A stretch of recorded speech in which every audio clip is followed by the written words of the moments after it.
Nutella says, Richard, can you explain why Turkey has invaded Syria again?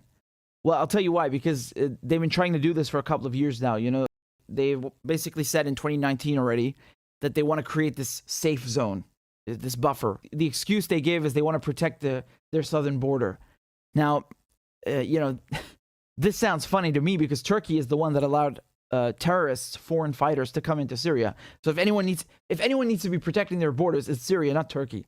No one is attacking Turkey. Turkey is pretending that it's being attacked by the Kurds, like the YPG or the SDF. And I'm not saying there hasn't been any, you know, back and forth, because there has, but they are invoking Article 51 of the UN Charter for self-defense, which says that if you're the victim of an armed attack, then you can use military action and so on. And it doesn't amount to an armed attack, what the YPG and SDF have done.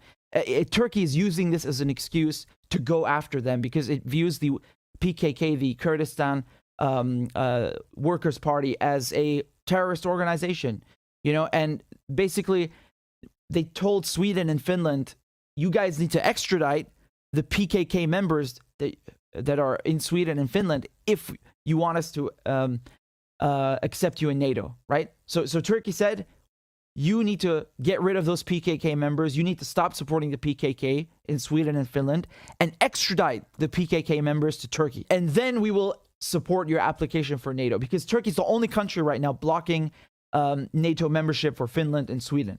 You need unanimous consent for a new member to join, and Turkey is the only one blocking it. So Turkey is basically going into Syria to go after the Kurds. Right, and it's using the excuse of, oh, we need a safe zone. It's nonsense. You know, they just want to attack the Kurds and they want to take more of Syrian land.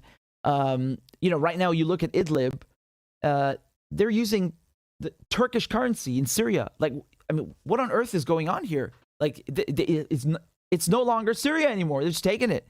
And, you know, the terrorists that are there, they're like 20,000 fighters of various, you know, terrorist groups. You got 5,000 Uyghur Muslims from China, for example, you know, and then they tell you, oh, it's a civil war. Civil war. You got guys from China, Afghanistan, Tunisia. Yeah, really civil war. In any case, you know, Turkey is basically enabling these terrorists, or at the very least turning a blind eye, because they are operating in the same exact location. Turkey's occupying a huge chunk right next to Idlib, and Turkey's allowing all of this to happen, right? Just like they allowed the terrorists to come into Syria.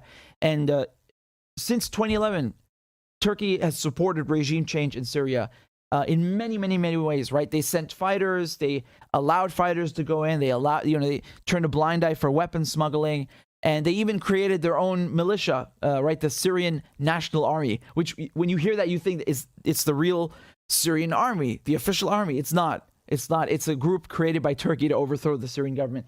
You know, it's ridiculous. It's once again, it's kind of like Israel. They attack someone and then pretend they're the victim. Syria and Turkey signed an agreement in the 90s, in 1998, that, you know, Turkey can go into Syria for up to like 5 kilometers under certain conditions about its security and so on.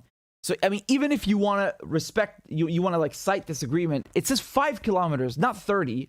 And that's what Turkey's trying to do. It wants to go in 30 kilometers inside Syria along a 440-kilometer stretch. It's a land grab. It's a straight-up land grab.